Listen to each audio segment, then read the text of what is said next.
C R Patil સાહેબ, અમારા રત્નાકરજી પ્રદેશ મહામંત્રી શ્રી, અમારા જિલ્લાના સૌ વરિષ્ઠ આગેવાનો, અમારા આપણે દેશના પ્રમુખ અને આપણા નરેન્દ્રભાઈ મોદી સાહેબ, અમારા અમિતભાઈ શાહ સાહેબ અને સૌ સંગઠનના કાર્યકરો તરફથી મને આજે જિલ્લા અધ્યક્ષની જવાબદારી જ્યારે મળી છે ત્યારે પેશ સમિતિથી માંડીને બૂથ સમિતિથી માંડીને તમામ કાર્યકર્તાઓનો અને ભારતીય જનતા પાર્ટીના તમામ આગેવાનોનો હું આભાર માનું છું અને આવનાર સમયની અંદર સંગઠનની જે કંઈ કામગીરી કરવાની છે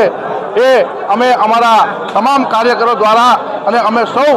એક મેક થઈને બધા ભેગા મળીને આ સંગઠનની કામગીરી